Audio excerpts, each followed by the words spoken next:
The reality is, email's not going away. You just don't need to know every time you get one. That's the logic that's gotten awry here.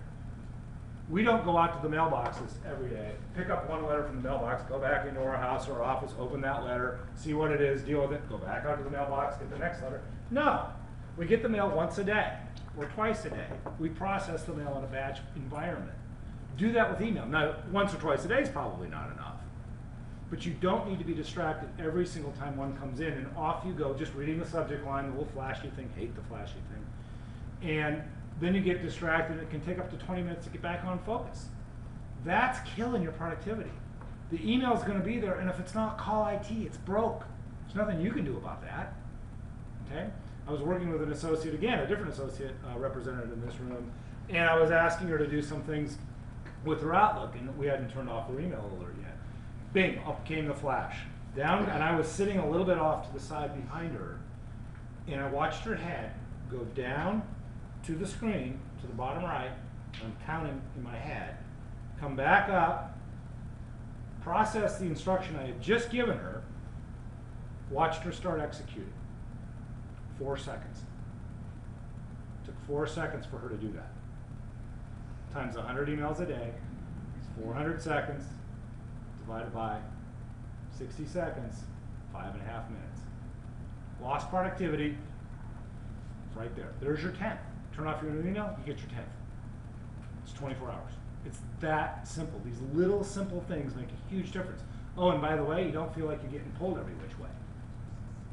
You actually feel like you get to decide when you're looking at email. Process your email like your regular mail. We kind of touched on that initially. Batch process. Go through it all, and I'm going to show you a way to do that, and deal with each one. The objective in quiet spacing is to get at and stay at a zero inbox. Nothing in your email. And you can do that, right? Oh, yeah. Tina does it. Not about 0, but like 20. Like 20, which is pretty good. How many people have 20 in their inbox? How many people, I know Tammy does. How many people have more than 100? How many people, no, you just keep your hand up. How many people have more than 1,000? Okay. I won't embarrass anybody anymore. I routinely deal with inboxes of working attorneys and other clients who are not problem children that have 15 to 25,000 emails in their inbox. Routinely. That's a huge number. That's because they're not batch processing. They're not getting through it all. And they're leaving it there because why? They don't have any better way. And there's a better way. Okay. Leverage your subject lines. How many people get subject lines like this? Hi, how are you? What's going on? About the case. Right? What does that tell you? Nothing. Use your subject lines. We're going to drill down on this in a minute. Use your subject lines to increase the amount of communication that's going on. Back in the old days, we used to write letters. And when you wrote a letter, the subject line had a lot of content in it. Somehow that's gotten lost when we translated the email. But you can regain that by putting it back in. Now, we all know that if you hit reply to a subject line, or to an email, you can change the subject line, right? Here's another little trick. When you open up a regular email, you've got the body of who sent it to you, what time it got sent, and the subject line's grayed out down there. You can change that. So when you're looking at the email, you just highlight that and start typing over whatever that subject line. Hi, how are you? Can get changed to Jones v. Smith, document production request. Click the little red X. It'll ask you if you want to save the changes. You say yes. Now you've taken hi, how are you, which you're going to see 100 times in that inbox, and it's meaningful to you. And I'll show you how to do that too, because we actually go down and look at my system a little bit. One subject per email. I get a lot of pushback on this. I would never have written a letter physically to a client that contained multiple subject matters. I would have always written a letter on one subject, and I would have written a second letter on a second subject. And it would have cost me at least a bigger stamp, if not 2 stamps, to send that letter. Email's free, but for some reason we have mashed 15 different subjects into one email, whether it's to clients or to each other or anybody else that we're writing that email to. The biggest risk you run when you put multiple subjects in your email is confusion.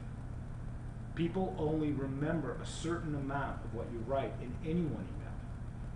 And if you write on 2 different subjects, it is very likely that they're going to mash together the information you're communicating to them into one thought or into one case. Just do 2 different emails. I have one client that does subject bullet points at the top of each email. Instead of writing the 15 paragraphs, first she does a couple of bullet points, then she does the subjects, just like a memo. Why? Because very few people are going to read 15 paragraphs. We don't have time anymore. Look for little ways like this to increase your effectiveness, because if somebody writes back to you and they've confused 2 subjects together, guess what you're going to do? You're going to spend a whole bunch of time unconfusing them. Activity, no productivity. You're spending time spinning the wheel like a jerk, because now you're having to clean up a mess that could have easily been avoided by simply separating. Now, people can still confuse things, but you're not contributing to that confusion as much. And if you do a little bit on your side, you'll be amazed at how much value you'll get back out of that over the long run. Minimize the use of reply all. I would love to get agreement with all of my clients, because physically you can actually move the reply all button all the way to the right at a system level. So everybody's emails who opens up, reply all. I don't really care where the scarf is. You've lost it, I'm sorry, don't care. Hopefully you'll find it.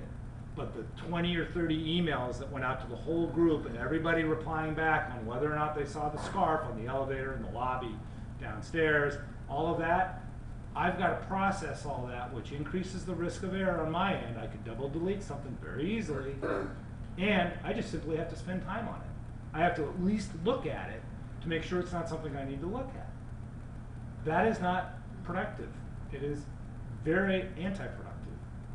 Don't use reply all unless you need to. In fact, I'm in the middle of writing a blog post on the whole thing about when do you CC, when do you BCC, when do you reply all. And what I believe is you should reply all only if every person on the list needs the information you're giving. And that's up to you to decide. But don't just wail on reply all assuming it. Because all you're doing is cluttering up the email. And if you reply all back to one person, back to Dina on one thing, and she gets the information she needs, that's the only communication that has to happen. Everybody else doesn't need to see you being productive. The communication is the productivity. Finally, drag and drop email to calendar and task. Does everybody know how to do that? Everybody, that's getting to be pretty common. Believe me, 6 months ago I was like, and still with a lot of people it is. But for those of you that don't understand, in Outlook you can take an email, and I prefer that you right click on it, drag it over the calendar or task icon in Outlook. Let go, and you have choices. You can copy the task, the information in the email into the new task or calendar event, or you can attach it as an attachment to a new calendar or task. What that does is it gets it out of your email, especially if you move it, moves it out of your email into the event or into the task. Let's assume we use an event. Dina and I are going to have lunch in a few weeks, and we want to talk about a particular subject matter. So we've talked about that in email, and we've set up our lunch. Now if I drag the email over, drop it into the calendar event, send an invite to Dina, she accepts it, we both have that attached email in our event. Half an hour before the meeting, I get the reminder, pops up, I open up not just the event, but the email nested inside that event, and I review everything that we want to talk about right before the meeting. No looking around in my inbox, no going to search for a file. It's right there, and it's out of my inbox. Very productive use of the technology.